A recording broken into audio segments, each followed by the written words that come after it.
Wananchi na viongozi mkoani Tabora wamesema kifo cha aliyekuwa kamanda wa polisi mkoani humo Richard Yabwao ni pigo kubwa kwa mkoa kutokana na utendaji kazi wake mzuri. Serikali itatenga shilingi milioni 950 kwa ajili ya kuendeleza ujenzi wa hospitali ya wilaya ya Uyui mkoani Tabora na kituo cha afya cha Tura wilayani humo ili kuboresha upatikanaji wa huduma za afya kwa wananchi. Na katika habari za kimataifa, serikali ya Jamhuri ya Kidemokrasia ya Kongo imetahadharisha kuhusu kuenea kwa kasi ugonjwa wa Ebola. Habari kamili. Wananchi na viongozi mkoani Tabora wamesema kifo cha aliyekuwa kamanda wa polisi mkoa wa Tabora, kamishna msaidizi mwandamizi wa polisi Richard Yabwao, ni pigo kwa mkoa kutokana na utendaji kazi mzuri wakati wa uhai wake. Kwa undani wa taarifa hii, tuungane na mwanahabari wetu Emil Kasapa. Baadhi ya wananchi wa mkoa wa Tabora wameiambia CGFM kuwa marehemu Yabwao alikuwa anawasikiliza wananchi wa kawaida pamoja na kufanya kazi yake kwa bidii kuhakikisha hali ya usalama inaimarika mkoani hapa. Kwa majina naitwa Bwana Shabani Haya, mkazi wa Kidongo Chekundu. Kwa kweli tutamkumbuka sana huyu bwana mkubwa kwa kazi alikuwa akiifanya. Tunachoomba sasa, mheshimiwa kama ni rais atulete tena RPC mwingine ambaye atakuja kudhibiti mauaji. Bado watoto wanacheza kamari sana, kunakuwa hakuna adabu, vijana wamekuwa vibaka ndo wengi wanakamata watu. Kwa majina naitwa Joyce Clement, mwanangu aling'atwa na mbwa doria. Kwa kweli aliyefariki alinisaidia sana. Kafika hadi kwa kamanda nikaingia, mtoto wangu akapatiwa huduma. Baadhi ya viongozi wa serikali za mitaa kutoka halmashauri ya manispaa ya Tabora wamesema marehemu Yabwao alikuwa mtu makini na alishirikiana na viongozi hasa walipomshirikisha kuhusu changamoto za usalama kwenye mitaa yao. Naitwa Egon Mdidi Fatieko, ni mwenyekiti msaidizi mtaa wa Mbilani. RPC wetu Yabwao alikuwa anafanya kazi kwa weledi na ni mtu ambaye alijitoa kuitumikia nchi yake na mkoa wake kwa ujumla. Kwa majina naitwa Shaban Tito Katimle, ni mjumbe wa serikali ya mtaa wa Mbilani. Tumeumia kwa sababu ni mtu ambaye alikuwa ajali, anakutana na mtu aina gani, haijalishi maskini, haijalishi mtu mwenye kipato, yeye alikuwa anakusikiliza. Kwa upande wake, askofu wa kanisa la Anglikana Dayosisi ya Tabora Daktari Elias Chakupewa amesema tangu alipoanza kazi mkoani Tabora, marehemu Yabwao alikuwa ni kiongozi anayeshirikisha viongozi wa dini na wananchi kwenye masuala ya kipolisi. Amekuwa ni mtu wa ushirikiano mkubwa sana na ameshirikisha sana jeshi la polisi na wananchi na ameshirikisha katika masuala mbalimbali ya kiusalama. Richard Yabwao kiongozi aliyekuwa akihakikisha usalama wa watu wa Tabora. Tumepokea taarifa hizi kwa majonzi makubwa. Ndugu yetu Yabwao alikuwa ni mtu wa watu ambaye muda wote anafikika. Na shida yoyote muda wowote ukimpigia simu, kwanza simu yake ilikuwa izimu. Kwa muda mwingi wote tulivyokuwa na shida naye tulikuwa tunampata kwa wakati na anatusaidia kwa wakati. Nao mwenyekiti wa umoja wa waganga wa tiba asili na tiba mbadala Jumanne Mpanda na mhasibu Hamis Katemle wamesema marehemu Yabwao alikuwa msaada mkubwa kwenye majukumu yao. Tumeondokewa na mtu muhimu sana ambaye alijali na alithamini uwepo wa waganga mkoa wa Tabora. Uwepo wa Yabwao, uongozi wake, hapakuwa na mganga yoyote anayenyanyaswa. Hata kama alikuwa mganga kakamatwa kinyume na utaratibu au kabambikizwa ka kitu, sisi kama waganga jamii nzima. Marehemu kamishna msaidizi mwandamizi wa polisi Richard Yabwao alikuwa kamanda wa polisi mkoa wa Tabora tangu Oktoba 20 mwaka 2021 na alifariki kabla ya kupelekwa Shirati mkoani Mara kwa ajili ya maziko. Emil Kasapa, CGFM. Ushiriki wa wanaume katika huduma za uzazi na nyambuka. Hayo yamesemwa na mwezeshaji wa kitaifa wa masuala ya afya ya uzazi kwa vijana kutoka zahanati ya Ng'ambo, halmashauri ya manispaa ya Tabora, Grace Mwamwala, akisema kuwa wanaume wanapoambatana na wenza wao katika kliniki ya mama, baba na mtoto husaidia wao kufanywa vipimo, kupewa elimu ya lishe na kumkumbusha mama kunywa dawa za uzazi wa mpango kwa wakati. Wanapokuja pamoja na malezi ya ile mimba, wote wawili atakuwa wapate pamoja, anakuwa nakumbushana juu ya malezi, juu ya mama kunywa zile dawa za kuongeza damu, anakuwa mkumbusha, unajua siku yako leo mbona hujanywa, na kuwa nakumbushana. Lakini pia kinachofanyika pamoja, virusi vya ukimwi mwanamke peke yake. Kama tunavyojua, virusi vya ukimwi unaweza kukuta mwanaume anavyo, mwanamke hana, au mwanamke anavyo, mwanaume. Kwa hiyo wanapokuja pamoja, wanapata vipimo, wanaelimishwa. Ameongeza kuwa wamekuwa na idadi ndogo ya uzazi wa mpango, hali inayoweza kusababisha kutokujua hali zao za maambukizi na afya kwa ujumla. unakuta katika wajawazito 70 waliokuja na wenzao ni 4. Yaani hapo ndo tunasema kama sherehe. 7, 6, mara 4, mara 2, yani mara hakuna, anakuja na mwenzake pale kliniki, waanze wote kliniki. Akifika tu pale jengo anamwambia ingia basi takuijia. Yaani nafasi ambayo tunapambania sasa ni elimu. Anapokuja mama kujiunga kliniki, kwanza tutashauri kwamba tunamwanzia kliniki kama kawaida, vipimo vyote vya awali, chochote kitakachoonekana kina shida atahudumiwa kulingana na mwongozo. Naye mwanaume mke wake anatumia uzazi wa mpango amesema alishauriana na mke wake kutumia njia hizo na kufika katika kituo cha kutolea huduma ili kupata elimu ambayo imemsaidia kupanga idadi ya watoto kulingana uzazi wa mpango, na mpaka leo bado tunaendelea kutumia uzazi wa mpango. Tulijadiliana na kilichotusukuma kufikia kwenye maamuzi ni kulingana na kipato. Ni kulingana na kipato unachoweza. Alinishirikisha mwenzangu, baada ya kunishirikisha mwenzangu na mimi nilipokea. Tulienda kwenye vituo vya afya tukiwa tuko na yeye, tukaenda tukapewa elimu juu ya huo uzazi wa mpango. Basi kwani wanaume pia wanahusika kupanga idadi na muda wa lini wanahitaji kuwa na watoto, kwa sababu wenza wanaojadiliana kuhusu matumizi sahihi ya njia za uzazi wa mpango huwa na familia yenye furaha na kufanikisha malengo yao. Ni kwa ajili ya kuendeleza ujenzi wa hospitali ya wilaya ya Uyui na kituo cha afya cha Tura wilayani humo ili kuboresha upatikanaji wa huduma za afya kwa wananchi. Mwandishi wetu Isaac Justin anafafanua zaidi. Mkuu tawala za mikoa na serikali za mitaa TAMISEMI anayeshughulikia afya Daktari Jafar Seif akisema lengo la kutenga fedha hizo ni kuendelea kuboresha mazingira ya utoaji huduma za afya. Katika mwaka wa fedha 2020 na kutoa jumla shilingi bilioni 30 kwa ajili ya ujenzi wa vituo vya afya 120, ambapo halmashauri ya wilaya ya Uyui ilipokea jumla ya shilingi milioni 500 kwa ajili ya ujenzi wa vituo Mama na Migungu Malo. Katika mwaka wa fedha 2026-27 serikali imetenga jumla ya milioni 700 kwa ajili ya kuendeleza ujenzi wa hospitali ya halmashauri ya wilaya ya Uyui na shilingi milioni 200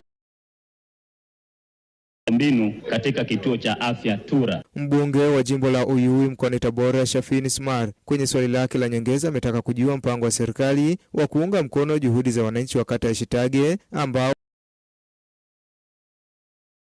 kata ya Shitage kwa miaka 3 mfululizo wamekuwa wakichangishana kwa ajili ya ujenzi wa kituo cha afya, na hivi tunavyoongelea leo tayari wamefikia hatua ya renta. Nini mpango wa serikali wa dharura kuhakikisha kwamba inawapunguzia wananchi mzigo wa kuchangishana fedha na ipeleke fedha haraka ili kituo cha afya cha wananchi wapate huduma? Akijibu swali hilo, naibu waziri Daktari Seif amemwagiza mkurugenzi mtendaji wa halmashauri ya wilaya ya Uyui kutuma maombi wizarani ili jambo hilo lifanyiwe kazi. Serikali inapongeza juhudi za wananchi ambao wameanza kutenga fedha kwa nguvu yao, na nimhakikishie mheshimiwa mbunge ndani ya vile vituo vya afya tulivyoainisha ofisi ya waziri mkuu TAMISEMI na eneo hili ambalo mheshimiwa amelitaja, tutaendelea kutenga fedha kwenda kujenga miundombinu, kukamilisha na kuunga juhudi nguvu za wananchi, na nimwelekeze mkurugenzi kupitia bunge lako tukufu afike katika eneo hili kwa maalum ofisi ya waziri mkuu TAMISEMI, tuone namna ya kutenga bajeti na kwenda kujenga miundombinu katika hospitali hii. Kwa upande wake, mbunge wa jimbo la Sikonge Mhandisi Amos Maganga ameuliza mpango wa serikali wa kujenga kituo cha afya kwenye kata kituo cha afya cha Nyahua. Kata ya Usunga ambayo inapakana na kata ya Kipanga ni kata ambazo kwa kweli hazina vituo vya afya, na matatizo yote yanayotokea ni ambayo iko umbali wa kilomita 42 kutoka Usunga na kilomita 48 kutoka kata ya Kipanga. Je, serikali haioni kwamba sasa kuna haja ya kujenga angalau kituo cha afya katika kata ya Usunga ili kuwanusuru hawa? Swala la pili, katika kata ya Nyahua hatuna gari la wagonjwa. Niombe sana serikali ione umuhimu wa kutupelekea maswali hayo. Naibu waziri Daktari Seif amekiri kuwepo kwa changamoto hizo na kuahidi kuzifanyia kazi haraka iwezekanavyo. Tunakiri hitaji la ujenzi wa kituo cha afya katika kata ya Usunga, na mheshimiwa mwenyekiti, serikali vya afya kila kata, na tutaendelea kujenga vituo hivi kwa awamu. Nimhakikishie Mheshimiwa mbunge, maombi tumeyapokea ofisi ya Waziri Mkuu TAMISEMI, na tutaendelea kupa kipaumbele kujenga kituo cha afya cha Usunga katika jimbo lako la Sikonge. Mheshimiwa Mwenyekiti, ombi la pili, Mheshimiwa, tunaona umuhimu kabisa wa kuweka ambulance katika kituo hiki cha afya cha Nyahua ili kiweze kupeleka mama zetu katika hospitali ya halmashauri ya wilaya na waweze kupata matibabu, hasa zile complication ambazo wanapata kipindi cha kujifungua. Kwa mujibu tawala za mikoa na serikali za mitaa TAMISEMI anayeshughulikia afya, serikali imepanga kujenga vituo vya afya 364 kote nchini ili kuimarisha utoaji wa huduma za afya kwa wananchi. Isaac Justin, CG. Na sasa ni wasaa wa biashara na uchumi. Halmashauri ya wilaya ya Kaliwa mkoani Tabora katika mwaka huu wa fedha imetoa mikopo ya 10% kwa wanawake, vijana na wenye ulemavu yenye thamani ya shilingi milioni 823. Mwandishi wetu Vivian Piuza na maelezo kamili. Akizungumza na CGFM ofisini kwake, afisa maendeleo ya jamii mkuu wa division ya maendeleo ya jamii wilayani Kaliwa, Theogonius Ligonja, amesema jumla ya vikundi 49 vimepewa 7 na vijana 26. Kwa awamu robo ya kwanza na ya pili tulitoa takriban milioni 823 kwa vikundi 49 vya wanawake, vijana na watu wenye ulemavu. Kwa awamu hiyo vikundi 16 vilikuwa vya wanawake, vikundi vya watu wenye ulemavu. Upande wake, makamu mwenyekiti wa jukwaa la uwezeshaji wa wanawake kiuchumi mkoa wa Tabora, Mwamvua Hamisi, amesema kuwa mikopo ya 10% ina faida kubwa kwa wanawake, vijana na wenye ulemavu kwa sababu huwasaidia kukuza biashara zao. Mkopo wa halmashauri kwa kweli kwanza tunawashukuru. Yaani umetupa faraja kubwa sana kwa sisi wanawake, hata walemavu tunaona na wenyewe wanaendeleza wako wanashona na wanatengeneza sabuni, walemavu hao na wenyewe walipata mikopo. Kwa hiyo tunawashukuru sana, umetutoa sehemu ya chini kutusogeza angalau. Kwa hiyo tunaendelea kujitambua. Tunachowashauri tu kina mama tunapo turejeshe ili na wengine waweze kukopesheka. Baadhi ya wanufaika wa mkopo wa 10%, Hamisi Manyuki na Juma Mangera, wameipongeza halmashauri ya wilaya ya Kaliwa kwa kuwapa mkopo ambao utasaidia. Mkopo kwa kweli najua utaweza kutusaidia. Kwanza moja, hauna riba. Na kingine, serikali imetoa miezi 3 kwa niaba ya kujikimu. Baada ya hapo utaanza marejesho. Kwa hiyo miti kwa hapo tunapenda nipongeze serikali ambayo iko madarakani. Kweli tunafurahia kupata mkopo na bado tunausubiri kwa hamu sana. Napata kiwango cha milioni 16 kwa vijana wetu wanaouza kuku hapa. Tuko vijana 10, itabidi tuzigawane, tende kazi vya vikae vizuri. Naye mwenyekiti wa halmashauri ya wilaya ya Kaliwa, Anastasia Bebete, amesema kuwa mkopo wa 10% una faida na kuwaasa wanaokopa wajitahidi kurejesha kwa wakati. Asiongeza pia kwa mikopo zina faida, sema changamoto inakuja tu kwa watu wanaopokea ile mikopo, lakini ukiangalia faida ya mkopo wa halmashauri ni kubwa sana, kwa sababu ni mkopo ambao wanaupata bila usumbufu, mimi nasema, na wanaupata bila riba. Kwa hiyo mimi naona una faida kubwa sana, na una faida kubwa nasema kwa sababu utaona ongezeko la vikundi kwenye kata zetu. Sasa toka niende kwenye kata yangu kuta kuna kikundi ambacho kimepata tayari kinarejesha. Halmashauri ya wilaya ya Kaliwa wanatarajia kutoa mikopo ya jumla shilingi milioni 882 kwenye majimbo mawili ya Uliankuru na Kaliwa yenye vikundi 58. Vivian Piuza, CGFM. Wakala wa nishati vijijini REA Tanzania imesema imeimarisha ushirikiano na mamlaka ya usambazaji umeme vijijini ya Zambia ili kuhakikisha inatoa huduma bora. Taarifa zaidi na mwandishi wetu Fortina Mbawala. Akizungumza na waandishi wa habari mara baada ya kuwasili kwa ujumbe wa wataalam kutoka Zambia, mkurugenzi wa umeme vijijini REA mhandisi Jones Olotu amesema tulianza, watu wa tayari washaanza, lakini sasa hivi tuko kwenye nafasi ya juu kabisa ya usambazaji wa umeme. Kwa hiyo tushakaa nao kwa kipindi cha siku 7.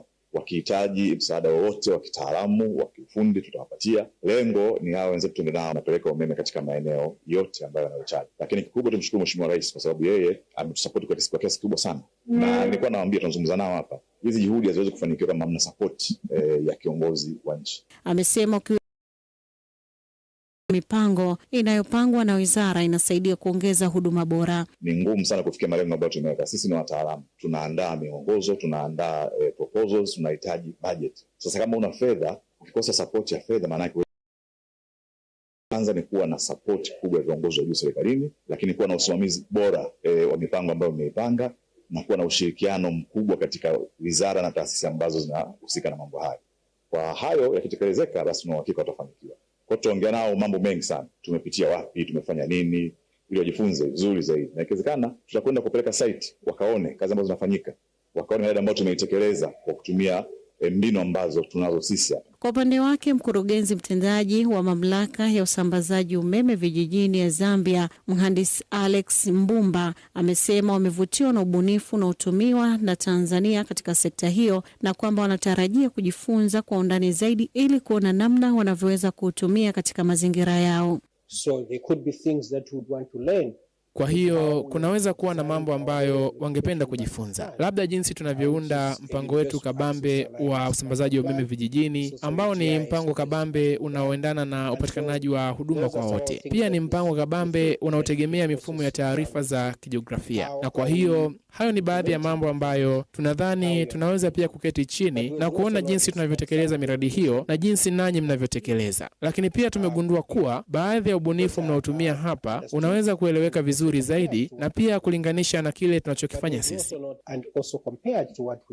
Ujumbe huo umeongozwa na katibu mkuu wa taasisi hiyo na unatarajiwa kukaa nchini kwa muda wa siku 7, huku msingi wa ushirikiano huo ni kujifunza kutoka kwa kila mmoja na kuimarisha maendeleo ya sekta ya nishati katika nchi hizo mbili. Fortina Mbawala, CGFM.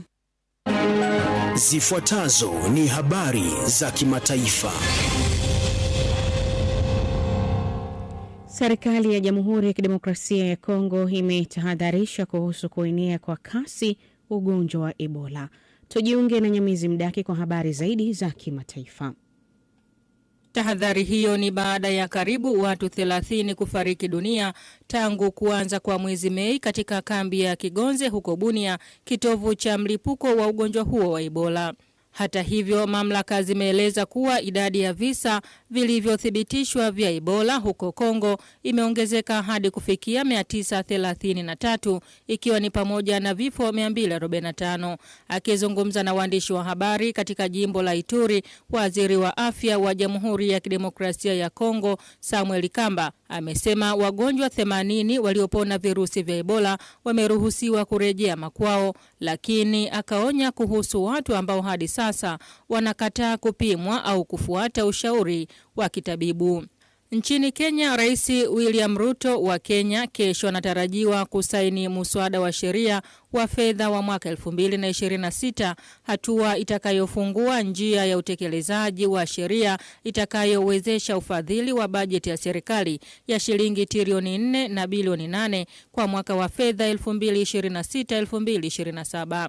Muswada huo umeibua mjadala mkali nchini Kenya, huku wadau mbalimbali wakieleza maoni tofauti kuhusu athari zake kwa uchumi na maisha ya wananchi. Akizungumza katika ikulu ya rais jijini Nairobi, Rais Ruto amesema kupitia muswada huo serikali yake imeweka mikakati ya kutimiza ahadi za maendeleo walizotoa kwa wananchi. Hata hivyo, upinzani unasema ikiwa muswada huo utasainiwa vile ulivyo, huenda ukasababisha kupanda zaidi kwa gharama za maisha. Gavana Siaya James Orengo anasema muswada huo ulipitishwa bila ushiriki wa maana kutoka kwa wabunge wengi. Wabunge 122 walipiga kura ya kuunga mkono, 40 wakapiga kura ya kupinga, huku 187 wakikosa kushiriki. Na hatimaye ni nchini Israel, ambako waziri mkuu wake Benjamin Netanyahu amesema licha ya shinikizo kubwa na maneno ya wakosoaji wake,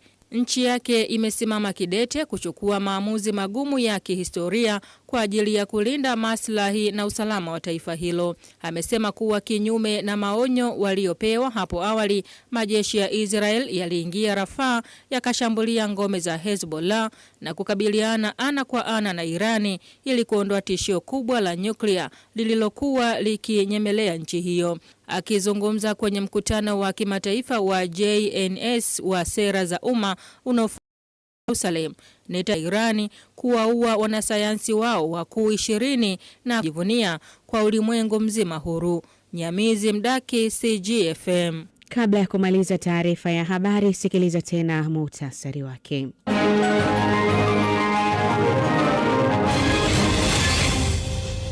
Wananchi na viongozi mkoani Tabora wamesema kifo cha aliyekuwa kamanda wa polisi mkoani humo Richard Yabwao ni pigo kubwa kwa mkoa kutokana na utendaji kazi wake mzuri.